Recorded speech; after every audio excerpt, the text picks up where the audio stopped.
मैं एक कॉन्सेप्ट बताने लगा हूँ आपको कि हमारे पास दो तरह के लिंक्स हैं, एक इंटरनल लिंक्स है और एक एक्सटर्नल लिंक्स। तो जब हम लिंक बिल्डिंग की बात कर रहे होते हैं तो इसका मतलब हम किसकी बात कर रहे होते हैं? एक्सटर्नल लिंक्स की बात। एक्सटर्नल लिंक्स लगाने से हमें फायदा क्या होता है, हम ये पहले थोड़ा सा समझते हैं। एक्सटर्नल लिंक लगाने का हमें फायदा क्या होता है? एक्सटर्नल लिंक लगाने का हमें ये फायदा होता है, बिल्कुल ऐसे है, ऐसे समझ लें जैसे हम गूगल रिव्यूज पर जाकर एक रिव्यू ऐड कर देते हैं ना। तो एक रिव्यू जब ऐड होता है तो आपको क्या फायदा होता है? उसका रिलायबिलिटी बढ़ जाती है कि भाई एक बहुत बड़े प्लेटफॉर्म के ऊपर किसी ने आपके बिजनेस के मुतालिक एक रिव्यू दे दिया, तो आपके बिजनेस की रिलायबिलिटी बढ़ जाती है। इसी तरह जब हम एक्सटर्नल लिंक्स लगाते हैं तो हम करते क्या, बेसिकली किसी दूसरे की वेबसाइट पर जाकर अपनी वेबसाइट का लिंक लगा देते हैं। इसका मतलब क्या होता है कि वो बंदा वोट दे रहा होता है हमारी वेबसाइट को, सही है ना। वो ये कह रहा होता है कि ये वेबसाइट अच्छी वेबसाइट है, तभी लगता है ना। अदरवाइज अगर अच्छी वेबसाइट नहीं होगी तो क्या वो लिंक प्रूव करेगा? कभी भी प्रूव नहीं करेगा। तो इसका मतलब क्या हुआ, लिंक बिल्डिंग से हमें मिलता क्या है? एक वोट मिलता है, और एक वोट मिलता है इन टर्म्स ऑफ रिलायबिलिटी, और एक और वोट हमें मिलता है। वो क्या वोट हमें मिलता है? वो वोट हमें ये मिलता है कि वो वाला पेज जहां पर हमने लगाया वो बहुत हाई रैंक है, बहुत अच्छी रैंकिंग है उसकी, उस वेबसाइट की। हमारा पेज उस पर लगने से क्या होता है कि हम भी उसकी रैंकिंग को किसी हद तक शेयर कर लेते हैं। इसका मतलब ये नहीं है कि जब हम उसकी रैंकिंग को ले रहे हैं तो उसकी अपनी रैंकिंग में कोई फर्क पड़ रहा है, ठीक है ना। उसका अपना रैंक कम नहीं होता, लेकिन क्योंकि वो अथॉरिटी की वेबसाइट है तो हमारी वेबसाइट को भी कुछ अथॉरिटी मिल जाती है। ये होती है लिंक बिल्डिंग। अब इसका मतलब क्या हुआ कि जो दूसरी वेबसाइट्स हैं वो चाहेगी तो ऐसा पॉसिबल होगा ना, अगर वो ये ना चाहे तो मुमकिन नहीं है ऐसा। इसलिए ये बात हम कैसे बताते हैं, ये जरा देखिए नीचे आके। कोड नजर आ रहा है आपको? एक हाइपरलिंक का एक कोड है, इसमें एक्स्ट्रा एक एट्रीब्यूट इस्तेमाल किया मैंने। इसमें हमने इसमें एक एक्स्ट्रा एट्रीब्यूट इस्तेमाल किया और उस पर लिखा हुआ है relation equals to no follow या relation equals to do follow. एक है नो फॉलो और एक है डू फॉलो। नो फॉलो का क्या मतलब है कि भाई इसको फॉलो नहीं करना, इस लिंक को फॉलो नहीं करना। इसका मतलब क्या होगा कि वो इसको रैंक अपना शेयर नहीं करवा रहा। और दूसरा क्या है? Do follow. डू फॉलो का क्या मतलब होता है कि वो अपना रैंक इससे शेयर करवा रहा है। तो जो अपने लिंक सेल कर रहे होते हैं वो अक्सर आपको ये कह के सेल कर रहे होते हैं कि जनाब हम आपको जो लिंक्स देंगे वो डू फॉलो लिंक्स होंगे। क्योंकि नो फॉलो लिंक से क्या हो सकता है, आपको ट्रैफिक तो मिल सकती है, मतलब ट्रैफिक तो मिल सकती है, लेकिन आपकी रैंकिंग इंप्रूव, वो जो हम लिंक बिल्डिंग का जो एडवांटेज है वो एडवांटेज हम नहीं ले सकते। आपने समझ आई है? मैंने एक छोटा सा क्या टॉपिक क्या आपके साथ डिस्कस किया, किसी को समझ आई क्या टॉपिक है? अरे ये जो बात मैंने की है ये क्या बात की है मैंने, क्या इसकी अहमियत क्या बात की है, क्या ये हमसे एसईओ से कैसे रेलिवेंट है? मैंने यही कहा, मैंने कहा भाई लिंकिंग जो हो रही है, एक्सटर्नल जो लिंकिंग हो रही है, जब हम एक्सटर्नल लिंकिंग ले रहे होते हैं तो क्या हम डू फॉलो लिंक्स ले रहे हैं कि नो फॉलो लिंक्स?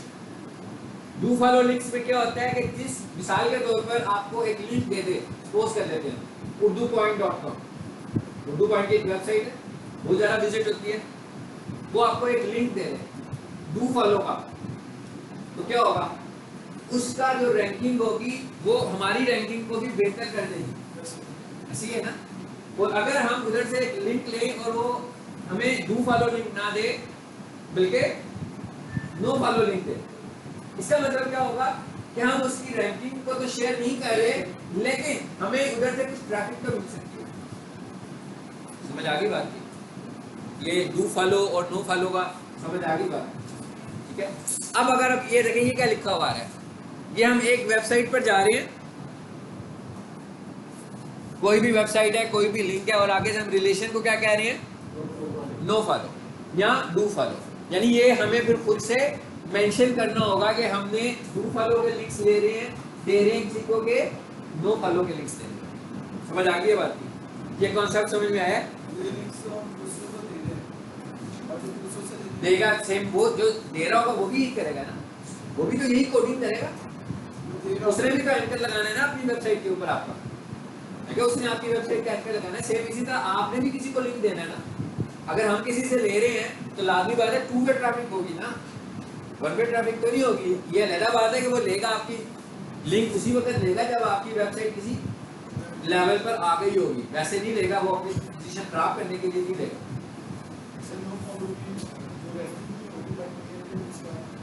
रैंकिंग करनी होगी, लेकिन क्या होगा, जो कोई भी बंदा उर्दू पॉइंट पर जाएगा तो उधर से हमें ट्रैफिक मिल जाएगी ना, उर्दू पॉइंट से जो बंदा हमारी वेबसाइट तक आ सकता है ना, क्योंकि उसे नो फॉलो मिला हुआ है, तो ट्रैफिक तो आ रही होगी, लेकिन ब्रांड इम्प्रूव नहीं होगा इससे। ठीक है, समझ में आया ये कॉन्सेप्ट? अच्छा, इस कॉन्सेप्ट से रिलेटेड एक और कॉन्सेप्ट है, जरा उसको भी देखो।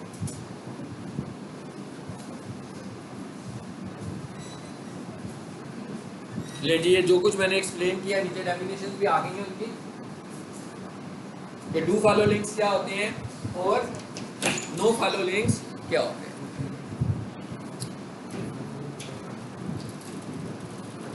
A no follow link is a link that does not count as a point in the page favor। यही बताया था ना आपको मैंने कि नो फॉलो में वो पेज को फेवर नहीं कर रहा होता, ठीक है, और डू फॉलो में वो पेज को फेवर करता है।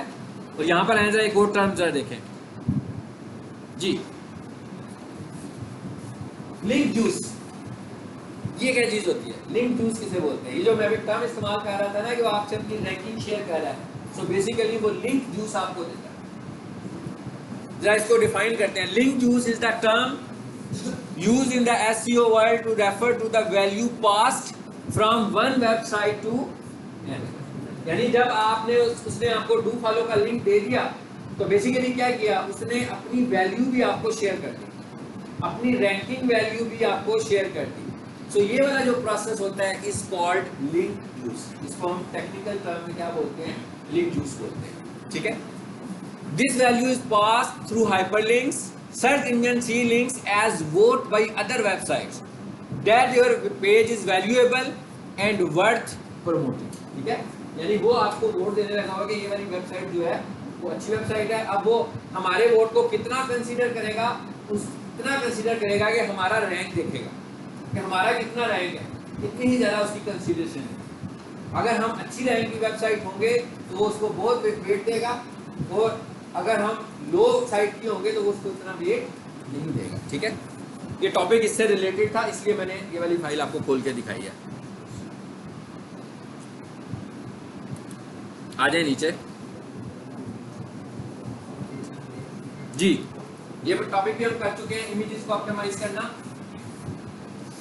और मैंने क्या बताया था आपको, मैक्सिमम इसके अंदर हमने ऑल्ट लगाना है। ये अगर किसी को ये बात समझ में नहीं आ रही है तो अभी मुझसे डिस्कस करे, काम के दौरान ना मुझे बताएंगे। ये हमसे नहीं हुआ था। टैग नजर आ रहा है ना आपको इमेज का, image SRC art, image file description, यानी यहाँ पर आपने क्या लिखना है, इमेज की डिस्क्रिप्शन लिखनी है। और बेसिकली यहाँ पर भी आपने अपने कीवर्ड्स का इस्तेमाल करना है। और नीचे आए जरा जी, हाउ मच 140 कैरेक्टर्स में आप आर्ट का एट्रीब्यूट सेट कर सकते हो, 140 कैरेक्टर्स। तो यहाँ पर भी आपने क्या यूज करना है, और मैंने आपको क्या बताया था कि इमेज का आर्ट एट्रीब्यूट क्या करता है, हमें दो काम करता है। एक काम तो ये करता है कि अगर आपका इमेज करप्ट हो जाए, सपोज कर लेते हैं कि ऑनलाइन आपका इमेज करप्ट हो गया। करप्ट का मतलब क्या होता है, फाइल खराब हो गई तो इमेज तो डिस्प्ले नहीं होगा, तो इमेज की जगह पर जो चीज आपको नजर आएगी वो आर्ट का टेक्स्ट नजर आएगा।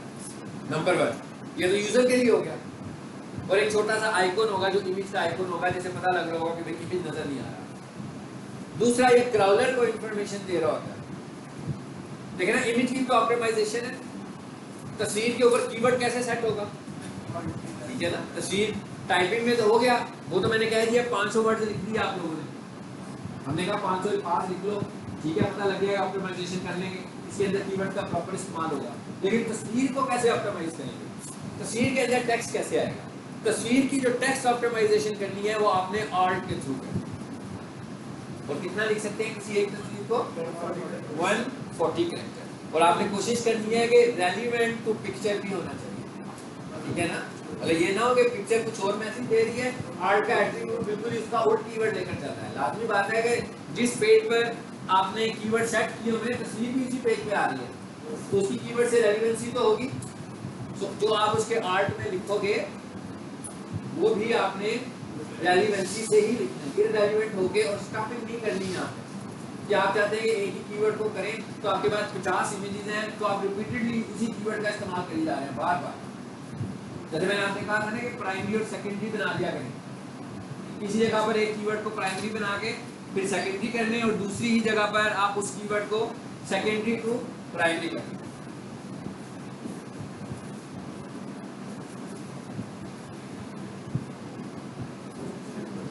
जी उसके बाद क्या है, ऐड सोशल शेयरिंग बटन। ठीक है, उसके बाद क्या करना है, एक तो आपने वेबसाइट के ऊपर सोशल शेयरिंग बटन जरूर बनाने हैं।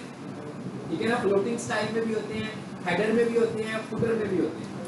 ठीक है, अगर आपको रश लग रहा हो तो फ्लोटिंग वाले को इग्नोर कर दें, लेकिन हेडर का और फुटर का तो आपका सोशल मीडिया जरूर होना चाहिए। और सम टाइम तो पूरा का पूरा फेसबुक पेज भी खुला होता है, इन्वेंट किया होता है। ठीक है, ये वाले काम अगर ये कोडिंग से काम रिलेटेड है सारे तो ये आपकी टेंशन नहीं है, ये डेवलपर की टेंशन है। आपने डेवलपर को कहना है कि हमने ऐसा करना है। ठीक है, इसी तरह आपने अपने सोशल मीडिया के ऊपर जाकर भी कंटेंट लिखना है थोड़ा सा अपने कीवर्ड्स की मदद से और उस कंटेंट को डायरेक्ट करवाना है अपनी वेबसाइट पे। कैसे? जैसे मिसाल के तौर पर ये देख रहे हैं, ये हम कह रहे हैं थोड़ा सा हमने कंटेंट लिखा है फेसबुक पर। ठीक है, और मजीद डिटेल के लिए नीचे हमने अपनी वेबसाइट का लिंक दे दिया। लेकिन हम अगर इस लिंक को भी URL शॉर्टनर के थ्रू दें तो अच्छी बात है। ठीक है, मैंने समझाने के लिए सर ये लिखा हुआ है xyz.com का मतलब है कि हमारी वेबसाइट पर वो आ रहा है। लेकिन आपने कहीं पर भी लिंक्स यूज करने हैं तो आपने URL शॉर्टनर यूज करने हैं। URL शॉर्टनर यूज करने के बहुत सारे एडवांटेजेस होते हैं। जो सबसे थिक एडवांटेज होता है वो यही होता है कि आपकी वेबसाइट के हैक होने के चांसेस बहुत कम हो जाते हैं। इसके अलावा आप जहाँ शेयर रीशेयर कर रहे होते हैं वहाँ पर भी जो आपके एक्चुअल लिंक्स होते हैं वो समटाइम जाकर डिस्टर्ब हो जाते हैं। लेकिन URL शॉर्टनर नहीं होते हैं। लेकिन URL शॉर्टनर आपने वो यूज़ करना है जो आपको लगता है कि बहुत हाई रैंकिंग में URL शॉर्टनर चल रहा है। जैसे मैंने आपको बिटली का बताया हुआ है। ठीक है, इसके अलावा और भी टाइप मैंने टाइनी URL भी है और भी बहुत सारे। सो आजकल जो सबसे पॉपुलर है वो बिटरेट है। ठीक है, इसको यहाँ पर रोके जरा, ऑन साइट SEO को इधर तक रोक दिया मैंने। यानी इसका मतलब क्या हुआ कि अगर हम अपनी उसमें आए वापस वेबसाइट के ऊपर काम करने में तो हमने दो चीज़ें इसमें और ऐड कर ली हैं। इमेजेस ऐड कर ली हैं अपने, तो इमेज का आर्ट एट्रीब्यूट भी हमने सेट करना है प्रॉपर्टी। जो मैंने बता दिया कि उसकी मैक्सिमम कितनी हो सकती है 140। जरूरी नहीं है, अगर आपको 140 कैरेक्टर्स की जरूरत नहीं पड़ रही तो आप कम की भी कर सकते हो, अच्छी बात है। ठीक है, ये उन्होंने मैक्सिमम ऑप्शन बताई है कि इतनी ज़्यादा से ज़्यादा हो सकती है। और इसको भी जब आप मल्टीपल कर रहे होगे तो इसमें भी आप बिल्कुल जैसे आप टाइटल लिखते हो हाइफन यूज़ करते हो या 5 साइन यूज़ करते हो तो उस तरीके से हम देख सकते हैं। ठीक है,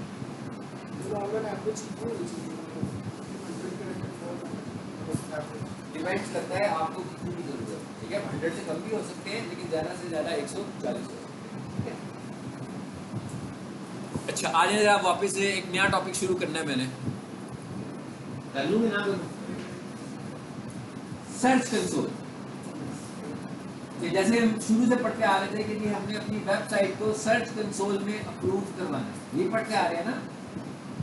फिर मैंने आपसे ये भी कहा था कि जो वेबसाइट सर्च कंसोल में अप्रूव हो जाती हैं उन वेबसाइट के थ्रू भी आप अपना गूगल बिजनेस प्रोफाइल बना सकते हो। याद है कुछ शुरू में मैंने आपको बताया था कि जो अप्रूव्ड वेबसाइट्स होती हैं उनको भी गूगल ऑथेंटिकेट कर देता है और अगर उसे कोई इशू ना हो तो फौरी तौर पर आपकी प्रोफाइल क्रिएट भी हो जाती है।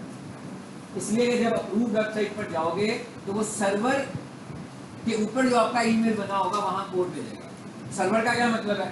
अब देखिए, मैं जो टर्म इस्तेमाल करूँ अगर किसी को समझ में ना आए तो मुझसे फौरन पूछ ले, बजाय इसके कि 10 दिनों के बाद कोई बात हम दोबारा। सर्वर का क्या मतलब है? मिसाल के तौर पर मेरे पास मेरी वेबसाइट है dckitchen.org या chunga.pk या thestreeengineering.com या start scheduling। तो मेरी एक वेबसाइट है। अब एक ईमेल हमारे पास है जो हम गूगल पर बनाते हैं, और जब भी आप कोई होस्टिंग परचेज करते हो तो उसमें भी वो आपको चॉइस देता है ईमेल्स बनाने के। आप अलग से भी ईमेल्स का पैकेज बाय कर सकते हो, ठीक है। मतलब अगर मेरे पास dckitchen.org है तो मेरे पास ऑप्शन होगी कि मैं कोई 10-12 ईमेल भी बना सकता हूँ फ्री में, और वो जो मेरे पास होस्टिंग की स्पेस है उसी को इस्तेमाल करेगा। मिसाल के तौर पर मैंने एक ईमेल बना लिया, अगर मेरे पास ये ऑप्शन है तो मैं बना सकता हूँ, मैं भी आपको दिखाता हूँ कैसे बनती है, ठीक है। तो मेरी एक ईमेल है info@dckitchen.org।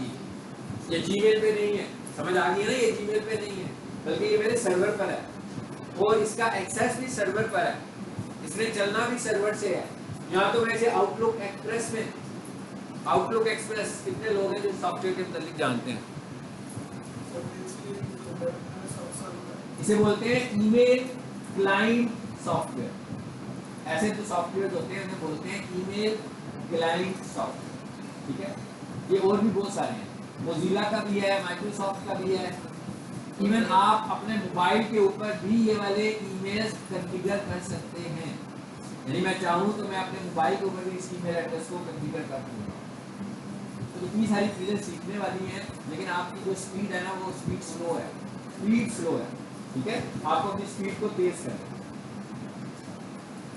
तो इसका मतलब क्या होगा कि अगर मैं अपनी वेबसाइट को प्रूव करवाऊंगा तो मुझे ईमेल कहाँ आएगी? मैंने अगर इन्फो के नाम का एक ईमेल बनाया हुआ है तो मुझे ईमेल कोड उधर आएगा, जो हम कहते थे ना 14 दिनों के बाद घर आएगा, या मोबाइल पर कोड आता है।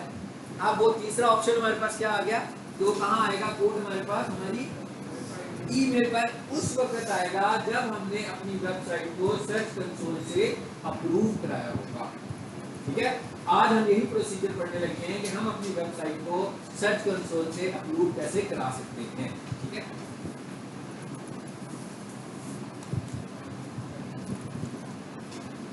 जी, टॉपिक है हमारा सर्च कंसोल। देखेंगे आज, अगर प्रैक्टिकल हुआ तो ठीक है, अदरवाइज आज कॉन्सेप्ट हम लेंगे, ठीक है, सर्च कंसोल का। सर्च कंसोल जब स्टार्ट पर आया था, शुरू में आया था, ठीक है ना, तो इसका नाम था वेब मास्टरिंग टूल। इस टूल का नाम, जब मैं बोस्टन कॉलेज में होता था, ये मेरा 2013-14 की बात है, तो वहाँ पर जब हम लोग वेब के कोर्सेज करवाते होते थे तो हमारे कोर्स का नाम भी यही होता था, वेब मास्टरिंग प्लस। इसलिए कि उस टाइम पर वेब मास्टरिंग की टर्म जो थी बड़ी पॉपुलर टर्म थी। सो गूगल सर्च कंसोल से पहले, गूगल सर्च कंसोल से पहले जो टूल था जो कि गूगल सर्च कंसोल की तरह एक्ट करता था, उसका नाम था वेब मास्टरिंग 2015 में, ठीक है।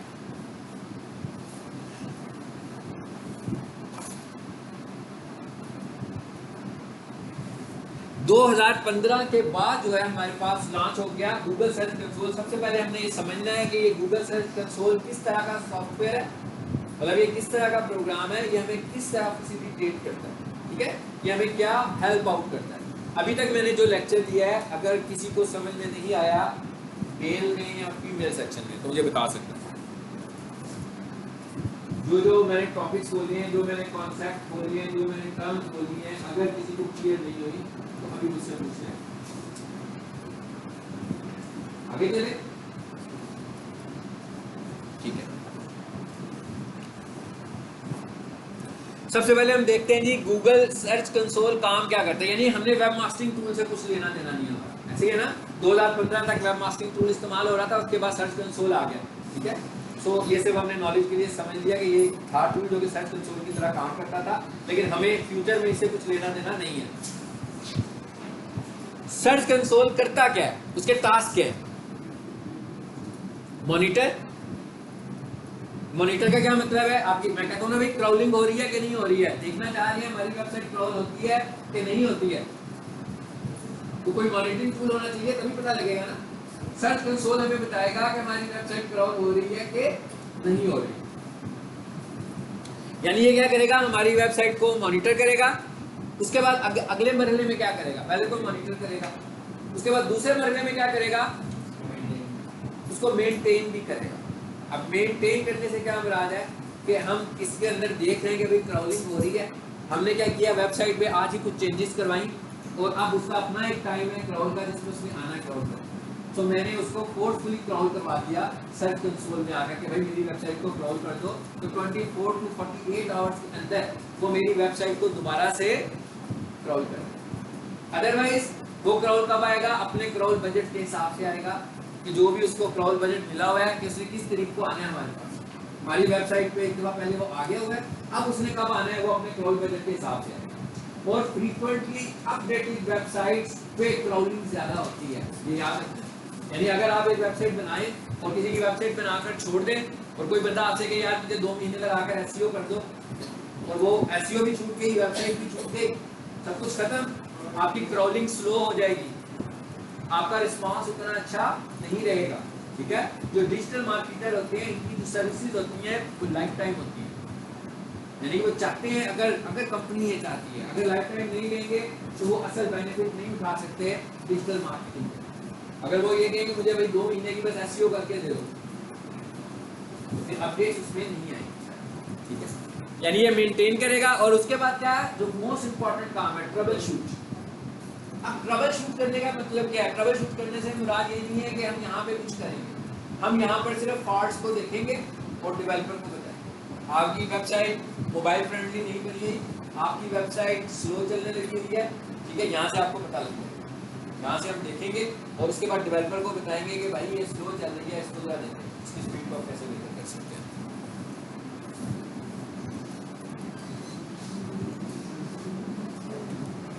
हाँ जी, tools and reports of search console. Search console के अंदर कौन कौन से हमारे पास टूल्स हैं और क्या क्या हमें रिपोर्ट्स इसमें मिलती हैं, जो हमें आपको करके भी दिखाएंगे। ठीक है, करेंगे भी इनको प्रैक्टिकली।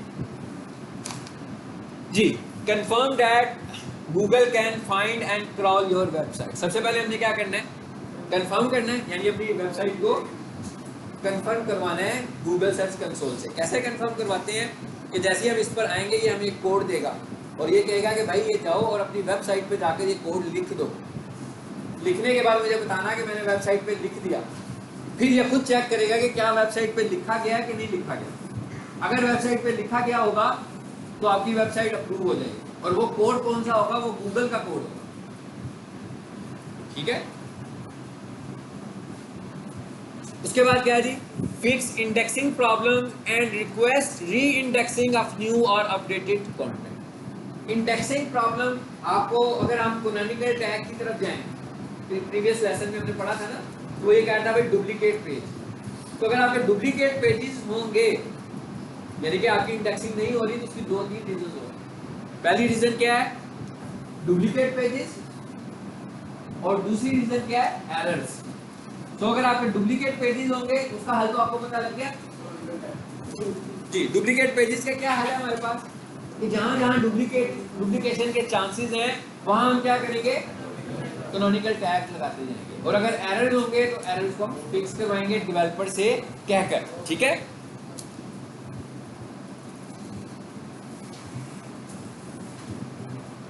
हाँ जी। View Google search traffic data for your website. यहाँ से हम ट्रैफिक डाटा भी देखेंगे कि हमारी वेबसाइट के ऊपर कितना डाटा, ट्रैफिक कितनी आ रही है, ये भी हम यहाँ से चेक कर सकते हैं।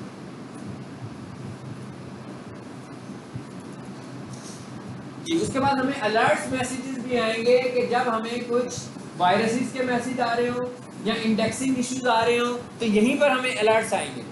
और अगर आपके कुछ पेजेस ये एरर जनरेट कर रहे होंगे तो वो आपको बताएगा कि भाई ये HTML फाइल है, इसकी वजह से आपका एरर आने लगा हुआ है, तो इस फाइल को आपने ठीक करवाना।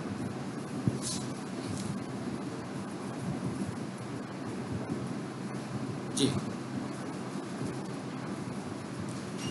Show your which sites link to your website. कौन कौन सी वेबसाइट है, यानी कि लिंक्स, इंटरनल लिंक्स कहीं बने हुए हैं, सॉरी एक्सटर्नल लिंक्स हमने लिए हुए हैं, लिंक्स को भी यहाँ पर वो दिखाता है। उसके बाद क्या आ गया? Trouble shoot issues for AMP। ये AMP से क्या मुराद है? लीजिए पेज जरा एक और डेफिनेशन आ गई है हमारे पास। AMP stand for accelerated mobile pages. पहले ये होता था कि इसके बिल्कुल अलग-अलग वर्जन्स बनते होते थे। ठीक है, अब तो आपको पता है ना कि कन्वर्जन हो जाती है। अब हमारी जो लेटेस्ट वेबसाइट्स के टूल हैं हमारी वेबसाइट चेंज हो जाती है बिल्कुल मोबाइल के ऊपर जाकर। और आप अगर नोट करें तो डेस्कटॉप के ऊपर जो डाटा बहुत ज़्यादा होता है वो जब मोबाइल पर आता है तो वो श्रिंक हो जाता है डाटा। वो सारा कोड होता है जो वो एक्टिवेट नहीं करता। इवन स्लाइडर आपको बहुत सारी साइट्स में नज़र नहीं आते, मोबाइल पर स्लाइडर नहीं चलते, इसका मतलब है मोबाइल पे जावास्क्रिप्ट नहीं। जब मोबाइल पर जावास्क्रिप्ट नहीं चल रहा हमारे पास, ठीक है, तो इसका क्या मतलब हुआ कि वेबसाइट तेज होगी, ऑटोमेटिकली तेज होगी। सो ये AMP फीचर जो है इसके मुतालिक भी वो आपको बताएगा कि आपकी फाइल AMP फ्रेंडली है कि नहीं है। AMP से क्या मुराद मैंने आपको बताई है, एक्सेलरेटेड मोबाइल पेजेस। ये जो जितनी भी न्यू फाइल्स बनी होंगी, न्यू वेबसाइट्स बनी होंगी, इन सब पर ये फीचर अप्लाई होगा, ठीक है। और इसको भी हम यहाँ पर देख सकते हैं।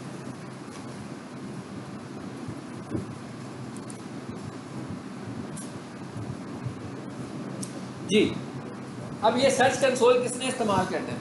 ज़्यादातर मैं जितने डेवलपर को जानता हूँ ना, मैं जितने भी डेवलपर्स को जानता हूँ, कोई डेवलपर इस्तेमाल नहीं करता इसको। इसी वजह से उनको अपनी वेबसाइट के एरर्स का भी नहीं पता लगता। अभी हम पढ़ाने लगे हुए हैं एक डेवलपर को, स्टार्स अकेडमी के डेवलपर को हम पढ़ा रहे हैं कि भाई ये वेबसाइट ऐसी होनी चाहिए, ठीक है ना। हमारा काम SEO करना है, लेकिन क्योंकि वो वेबसाइट ठीक नहीं बन रही इसलिए हम उसको गाइड करने लगे हुए हैं कि भाई ये फैक्टर तुम देखो। असल में ये चाहिए किसको? इवन बिजनेस ऑनर जिसकी वेबसाइट है उसको भी इसको इस्तेमाल करना आना चाहिए, क्योंकि अगर उसको आता ही नहीं है तो कैसे मॉनिटर करवा सकता है किसी से? मतलब आपने एक वेबसाइट बनवा ली है किसी से, आपको कोई बंदा जो मर्जी कहता है, आपको कोई फैक्ट्स नजर आने चाहिए ना कहीं पर कि क्या हो क्या है। मतलब कोई बंदा कहे आपकी वेबसाइट बड़ी A1 चल रही है, तो इससे ज़्यादा बेहतर तरीका ये है कि वो गूगल सर्च कंसोल में दिखा दे कि ये देखें ना भी आपकी वेबसाइट चल रही है, इसमें कोई इशू नहीं है, सही है ना। तो ये किस किस को आना चाहिए जी? बिजनेस ऑनर्स को, SEO वाले बंदे को तो आपको पता आता ही है, साइट एडमिनिस्ट्रेटर को और वेब डेवलपर को। अब साइट एडमिनिस्ट्रेटर का क्या मतलब हुआ कि वेब, अब ये मेरा जो रोल होता है वो क्या होता है? साइट एडमिनिस्ट्रेटर का होता है और SEO वाले को, ऐसे ही है ना, समझ आ रही है ना आपको? ये रोल है ना मैं प्ले करता हूँ। मैं डेवलपर नहीं हूँ, लेकिन मैं एज ए साइट एडमिनिस्ट्रेटर भी काम कर रहा हूँ। मैं ये सजेशन भी दे रहा होता हूँ कि भाई आपकी जो वेबसाइट है वो इसमें ये बग्स हैं। हालांकि टेक्निकली देखें तो ये मेरा काम नहीं है, ये तो एक डेवलपर का काम है। लेकिन अगर डेवलपर अपने आप को अपडेट अप टू डेट नहीं रखेगा तो किसी दूसरे बंदे को ये देखना पड़ेगा। हम SEO को देख रहे हैं, हम तो SEO को देख रहे हैं वीकली बेसिस पर, भाई अब क्या हो रहा है, आज क्या हो रहा है, आज क्या होना चाहिए। तो फिर हमें सजेशन देनी पड़ती है। वो हम सबसे पहले, क्योंकि हमारी अगर SEO काम नहीं करेगी तो हमें पहले ये देखना है कि क्या वेबसाइट काम कर रही है कि नहीं कर रही है। अगर वेबसाइट प्रॉपर काम नहीं कर रही तो SEO भी उस तरह काम नहीं करेगा। आपको पहले वेबसाइट का 100% रिजल्ट लेना है। जब वेबसाइट 100% एक्यूरेसी में आ जाएगी फिर SEO का जो बंदा होगा वो अपनी एक्यूरेसी दिखाएगा। अदरवाइज SEO वाला बंदा एक्यूरेसी नहीं दिखाएगा। क्यों नहीं दिखाएगा? इसलिए कि गूगल उसकी पेजेस को ब्लॉक कर देगा। यहाँ पर आपको नजर आएंगे ब्लॉक पेजेस सर्च कंसोल में। सर्च कंसोल में आप देखेंगे कि भाई ये 2 पेजेस चल रहे हैं, ये 50 पेजेस जो है ना वो ब्लॉक हो गए। ब्लॉक का मतलब क्या हुआ कि क्राउलिंग में नहीं आ रहे वो। हालांकि हमने क्राउल अलाउ कराया, सब कुछ करवा दिया, लेकिन क्योंकि वो स्टैंडर्ड को फॉलो नहीं कर रहे इसलिए वो क्राउलिंग में नहीं आ रहे। हमें उसे ठीक करना पड़ेगा। मे बी वो मोबाइल फ्रेंडली नहीं है, मे बी वो एक्स्ट्रा ऑर्डिनरी ज़्यादा टाइम लेते हैं लोड होने में और वो लोड नहीं हो पा रहे। मे बी उनका जो इमेज का स्ट्रक्चर है वो जब लोड हो रहे होते हैं तो नीचे वाली चीजें ऊपर आ जाती हैं और ऊपर वाली नीचे चली जाती है। जब लोड हो जाते हैं तो फिर डिस्प्लेस होते हैं, यानी डाटा शिफ्ट होता है। आपका डाटा शिफ्ट नहीं होना चाहिए। आपकी वेबसाइट के ऊपर आपका डाटा शिफ्ट बिल्कुल नहीं होना चाहिए।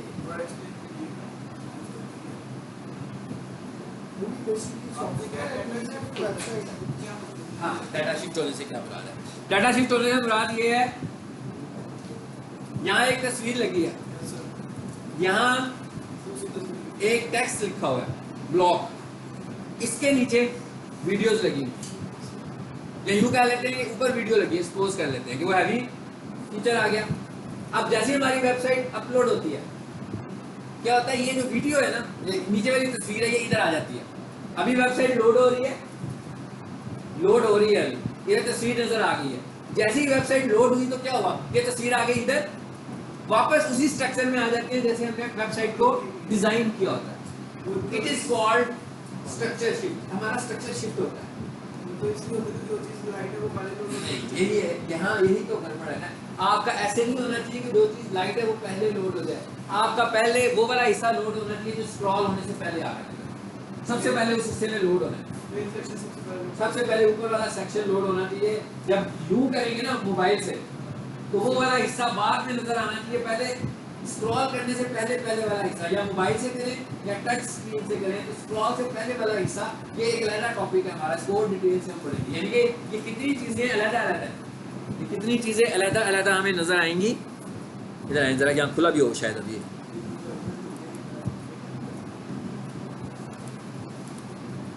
ये देखें, आ रहा है नजर? ये देखें ना, अभी हम इनकी वेबसाइट को इम्प्रूव करवाने लगे। एक एफ ग्रेड से इधर दे रहे हैं इसको। पहले इसका ग्रेड जो था वो एफ आ रहा था। हाँ, वैसे कितने ग्रेड्स होते हैं? ए फेल, फेल से कोई गंदा ग्रेड ले सकता है? किसी में हिम्मत है? गूगल जो कंसोल आप चला रहे हैं, वेबसाइट है या सॉफ्टवेयर है? लिंक वेबसाइट जी। आपको मैं इसका पहला ग्रेड भी खोल के दिखाता हूँ, अगर यहाँ से पेज निकला है हमारे पास।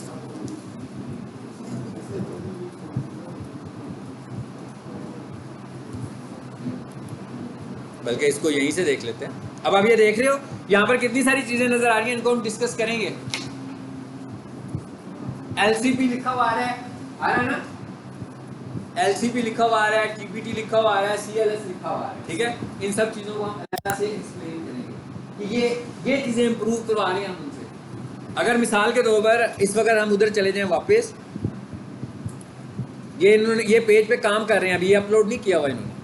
ठीक है, लाइव वेबसाइट ये नहीं है अभी, इस वक्त ये है।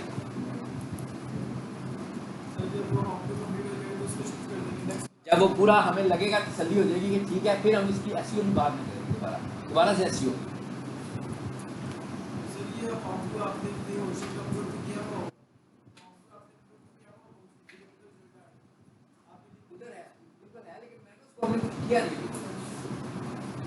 उनका जो होम पेज है वो दूसरा है, ये खुलने लगा होम पेज।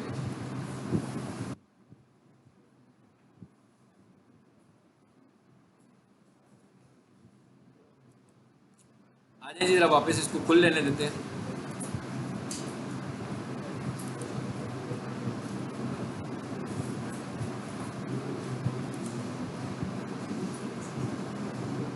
अब ये काम किसका है? बेसिकली किसका काम है? ये डेवलपर का काम है। ये सारी चीजें एक डेवलपर को पता होनी चाहिए। यानी इसका मतलब क्या हुआ कि जो लोग ऊपर वेबसाइट पढ़ रहे हैं उन्हें गूगल सर्च कंसोल जरूर पढ़ना चाहिए, क्योंकि उन्होंने वेबसाइट बनानी है। पर ऑनेस्टली अगर देखें तो कोई भी एसईओ का बंदा ऐसी सजेशन नहीं देगा कि भैया आपकी वेबसाइट का इशू है। ये सजेशन किसको देनी चाहिए? डेवलपर को देनी चाहिए। इनके हमने यहाँ से हटाए हैं, वो स्लाइडर्स हटाए हैं। सबसे पहले हमने इनके स्लाइडर्स हटवाए हैं ऊपर से।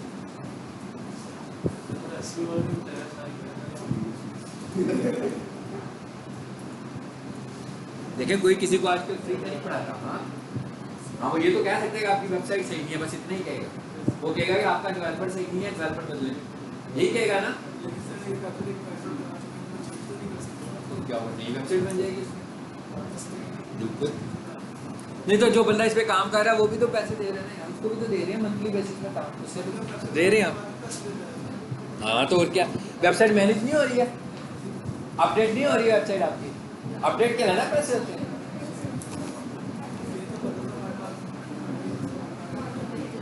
अच्छा जी, आ जाए जरा वापिस।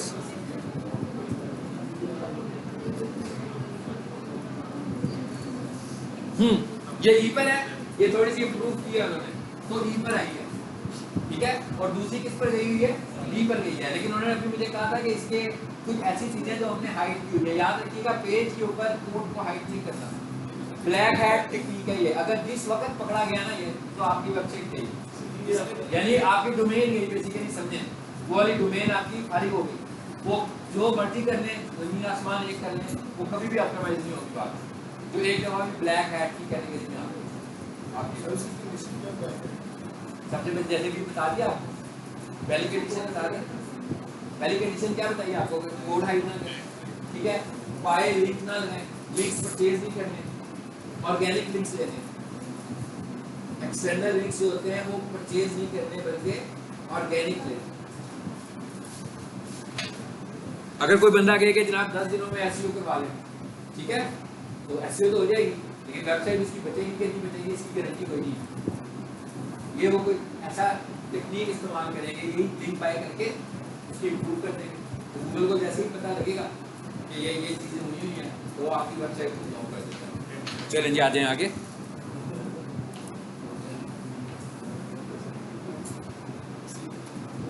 अच्छा जी, एक्टिवली चेक करता रहता है या फिर नहीं, गूगल इसको क्राउल करता है, क्राउल करने के बाद जब रिजल्ट्स आते हैं उन रिजल्ट्स को देखता है, ठीक है, उन रिजल्ट की बेसिस पर उसको पता लगेगा।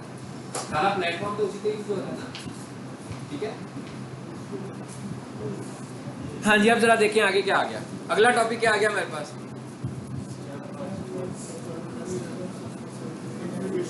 कॉन्फ़िगरेशन ऑफ सर्च कंसोल, यानी कि सर्च कंसोल कॉन्फ़िगर कैसे होगा। यानी कि अब हम प्रैक्टिकल की तरफ आ गए। पहले हमने कुछ कॉन्सेप्ट समझे कि सर्च कंसोल क्या है, कैसे काम करता है, इसका पर्पस क्या होता है। अब हम ये देखते हैं कि हमने सर्च कंसोल में अपनी वेबसाइट को कैसे ऐड करना है, ठीक है, इसको ऐड करने का मेथड क्या है। सो अब हम अगर हम देखें तो इसको ऐड करने के क्या मेथड्स हैं जी हमारे पास। दो मेथड्स आ रहे हैं हमें नजर स्क्रीन पे। एक साइड पे लिखा हुआ है डोमेन और एक साइड पे लिखा हुआ है यूआरएल। सबसे पहले इन दोनों में डिफरेंस समझ लेते हैं। मेरे पास एक डोमेन है beasykitchen.org, ठीक है। इस डोमेन के अंदर भी बहुत सारी सब डोमेन बनी हुई हैं। अब मैं ये चाहता हूं कि भाई मैं beasykitchen.org को अप्रूव करवा लूं। अब इसका फायदा क्या होगा, अगर मैं यहां से डोमेन से अप्रूव कराऊंगा तो इसके अंदर जितनी भी आगे से सब डोमेन्स बनी हुई हैं, इस डोमेन के अंदर जितनी भी सब डोमेन्स हैं वो सारी की सारी सब डोमेन्स खुद ही अप्रूव हो जाएंगी ऑटोमेटिक। ये पहला मेथड है, यानी इसमें हमें मैनुअल अप्रूव करने की जरूरत नहीं पड़ेगी। ये पहला मेथड है। और ये वाला मेथड आपको किसी ना किसी तरीके से होस्टिंग कंपनी के साथ इंटरेक्शन करके करवाना पड़ता है।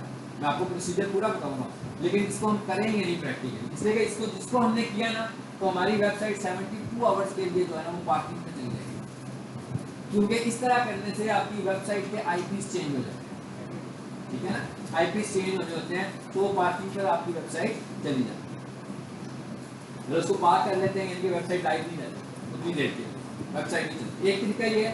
इस तरीके में क्या पढ़ा मैंने बताया आपको, यानी कि इसमें आपको सिर्फ एक डोमेन को ही आप लोगों ने करवाया है, बाकी की सारी चीजें खुद ही हो जाएंगी। तो दूसरा मेथड है वो क्या है, मैनुअली। अगर आप एक एक वेबसाइट को करना चाह रहे हो, जैसे मैं कहता हूँ beasykitchen.org को अप्रूव करवा दिया, उसके बाद हमने जैसे आपकी 10 सब डोमेन आ गए, हाँ, आप सबने अपनी अपनी सब डोमेन्स को भी अप्रूव कराना है। आपने अपनी अपनी सब डोमेन्स को भी अप्रूव करवाना है। तो हम क्या करेंगे, मैनुअली काम करना होगा तो हम यूआरएल प्रीफिक्स से करेंगे। तो इसमें वो नहीं, इसमें कुछ नहीं होगा, ठीक है ये जी। मोस्टली केसेस में जो होता है वो यूआरएल प्रीफिक्स से ही करवाया जाता है, ठीक है। मोस्टली केसेस में यूआरएल प्रीफिक्स से करवाया जाता है। जरा नीचे आते हैं। आज हम तरीका पढ़ेंगे और प्रैक्टिकल इसका कल देखेंगे, ठीक है, ताकि आपको सारा तरीका पता हो जब हम अगली दफा इसको प्रैक्टिकली कर रहे हो जी। सबसे पहले क्या लिखा हुआ आ रहा है जी, यूजिंग डोमेन मेथड। जरा एक काम करते हैं, करेंगे नहीं, सिर्फ यहां पर आकर देखते हैं।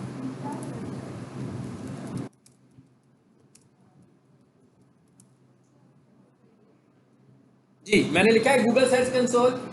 आपका ईमेल जो होगा, गूगल का जीमेल का जो ईमेल होगा उसके ऊपर ही गूगल सर्च कंसोल पड़ेगा। जैसे आप बिजनेस प्रोफाइल बनाते हैं उसी तरह आपने गूगल सर्च कंसोल भी अपने जीमेल के साथ अटैच करना है, ठीक है। तो जिस जीमेल से आप करना चाहते हो कर सकते हैं। बेहतर है कि जहां पर आपकी बिजनेस प्रोफाइल्स बनी हो उसी के साथ करें। नहीं जी, मैंने इस पर क्लिक किया, आगे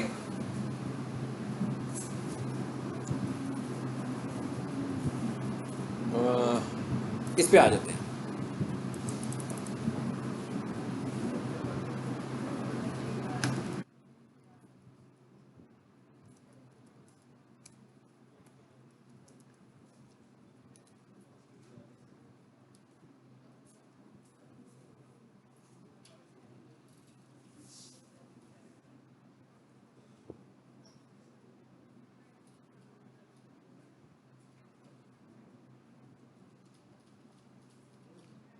खुल जाने देते हैं और वापस आ जाए इसमें स्लाइड में।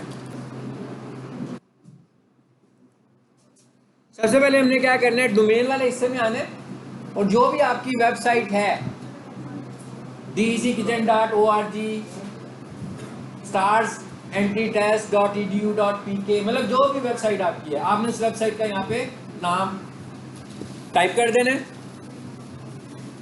और उसके बाद क्या करना है, हमने पहले हमने क्या करना है, नाम टाइप करना है और उसके बाद क्या करना है, हाँ जी क्या लिखा हुआ है जी, कंटिन्यू लिखा हुआ है, ठीक है।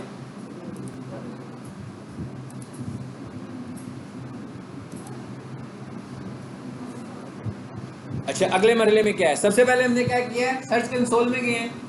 कैसे गए हैं, अपना जो जीमेल ओपन हमारा जीमेल अकाउंट है उधर ही जाकर हमने सर्च बार में जाकर गूगल सर्च कंसोल लिख दिया। सर्च कंसोल का लिंक आ गया, उस पर क्लिक करेंगे तो सर्च कंसोल में आप मूव कर जाएंगे। आगे यहाँ पे ये देखें, यहाँ से हमने स्टार्ट कर दिया, आगे उसी जगह पर हम लोग उसी लोकेशन पे आ गए जो तस्वीर में आपको नजर आ रहा है, ठीक है। यहाँ पर हम क्या लिखेंगे,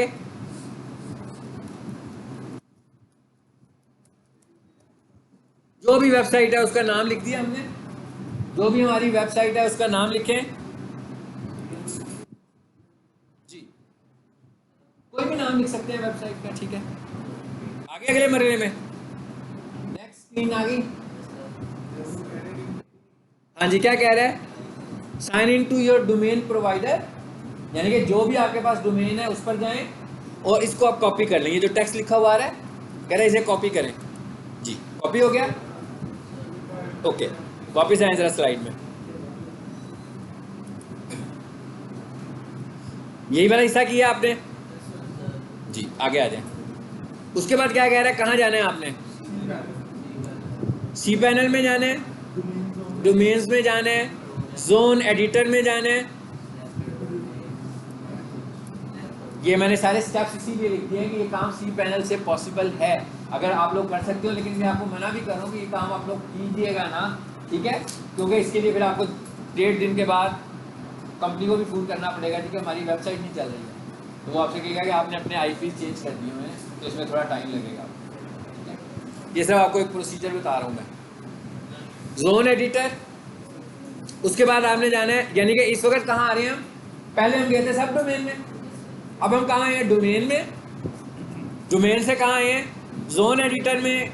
उसके बाद सिलेक्ट योर डोमेन, उसके बाद ऑप्शन आएगा मैनेज और सिलेक्ट ऑप्शन टेक्स्ट फ्रॉम, यानी कि कौन सी ऑप्शन आपने सिलेक्ट करनी है, टेक्स्ट, ऑप्शन का नाम होगा टेक्स्ट, ठीक है, उसको सिलेक्ट करना है। और उसके बाद ऑप्शन आएगी ऐड रिकॉर्ड। ऐड रिकॉर्ड का जब ऑप्शन आएगा तो आपके सामने एक ब्लैंक बॉक्स आ जाएगा, वो जो कुछ आपने कॉपी किया होगा वहां पे पेस्ट करके आपने ओके कर देना है बस, ठीक है। ये तरीका है अगर आप पूरी की पूरी डोमेन को, हाँ बोलो जी। ये क्या है कि एक वेबसाइट को कर लिया, सब डोमेन्स को करने की जरूरत नहीं है, ठीक है। हाँ जी दूसरा मेथड क्या है, दूसरा मेथड है URL प्रीफिक्स वाला। URL प्रीफिक्स वाले मेथड में हम क्या करेंगे, उसमें मैं आप लोगों की एग्जांपल ही कर लेता हूँ, जिसे वेरीफाई लेटर करते हैं और इधर आ जाते हैं। कोई मुझे अपनी वेबसाइट का बताएगा, जिसकी सबसे शॉर्ट है ना वो बता दें। हाँ ये सबसे शॉर्ट है, बेकरी इक्विपमेंट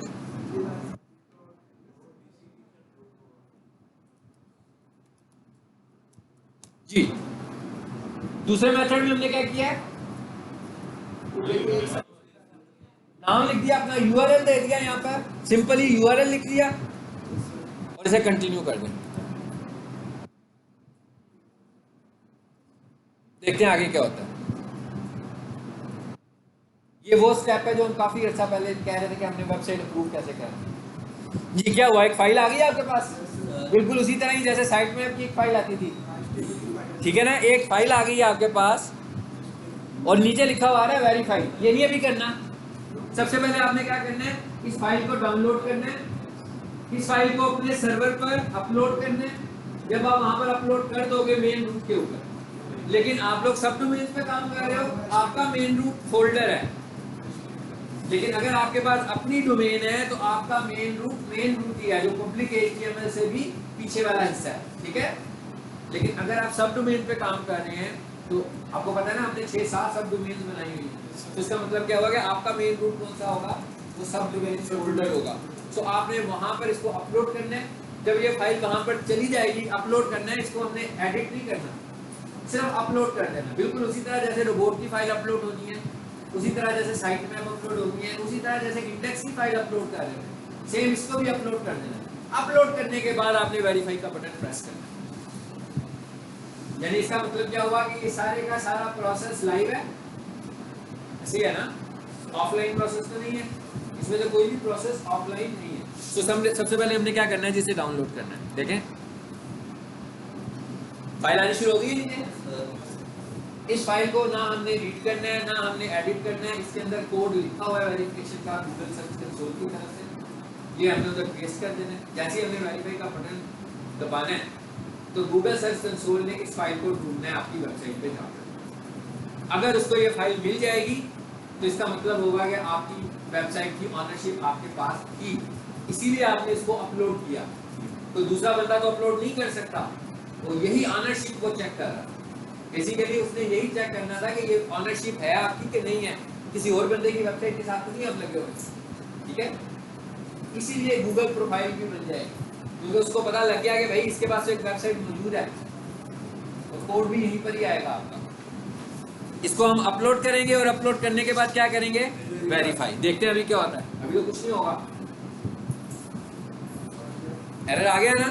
यहाँ पर कंफर्मेशन मैसेज आएगा जब आप अपलोड कर दोगे, तो कंफर्मेशन मैसेज आएगा, ठीक है। इस सर्च कंसोल को, प्रैक्टिकल स्टेप्स को जरा हम समझ लेते हैं, खास तौर पर इस वाले को जिसे हमने करना है, क्योंकि ये सर्च कंसोल आप लोगों ने खुद बनाना है, ठीक है ना। सर्च कंसोल कैसे बनेगा, मेरे पास अपना लैपटॉप ले आएंगे आप लोग, सारा काम लाइव करेंगे, ठीक है ना। यहाँ बैठ के सारा काम कराऊंगा मैं आप लोगों से अपने लैपटॉप में, जरा इस प्रोसेस को लाइव करना दोबारा से रिपीट कर लेते हैं। ये तो लाइव करने का प्रोसेस था जी। URL में गए, सबसे पहले URL में गए, URL प्रेफरेंसेस में गए, वहां जाकर क्या किया,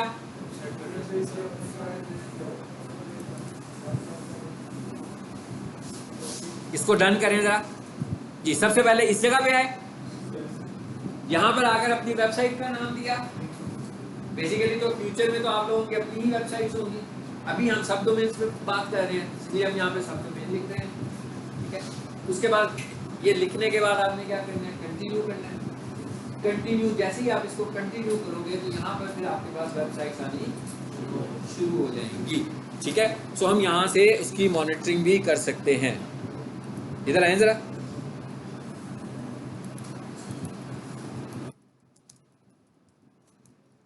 और अगले स्टेप में क्या होगा, हमारे पास एक वेबसाइट आ जाएगी।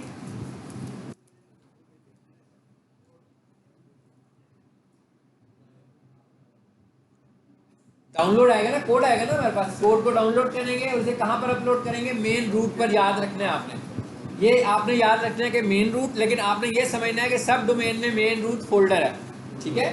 सब डोमेन में मेन रूट आपका फोल्डर होगा।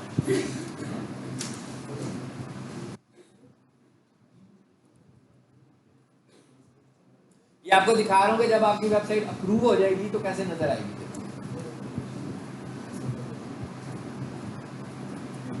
हो रही है ना सब कुछ। ये वेबसाइट ऑलरेडी आई हुई है ना इस पे अप्रूव होकर, स्टार्स की, एक स्टार्स एंट्री और एक स्टार्स कॉलेज।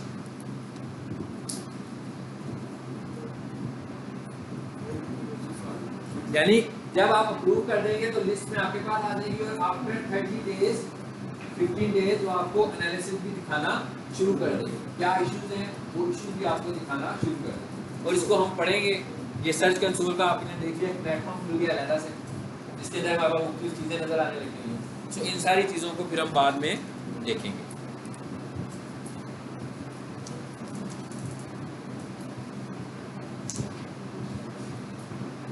जी। इसमें कुछ अर्सा पहले इश्यूज थे, अब ठीक हो गए हैं। यानी कि सबसे पहले यहाँ बता दिए यूजर एक्सपीरियंस कैसा हो रहा है आपकी वेबसाइट का, पता लग गया। लेकिन आगे देखें तो क्या कह रहा है, कोर वेब वाइटल, ये हमारा एक अलग टॉपिक होगा। क्या लिखा हुआ आ रहा है, फेलिंग यूआरएल्स, ये बात हम बताते हैं जाकर। ये अगर डेवलपर को इन चीज़ों का पता हो तो वो वेबसाइट बनाते हुए इन चीज़ों का ध्यान रखेगा, पहले से ही ध्यान रखेगा। ठीक है, अब हम लेक्चर को यहीं पे वाइंड अप करते हैं ताकि आप मज़ीद कंफ्यूज ना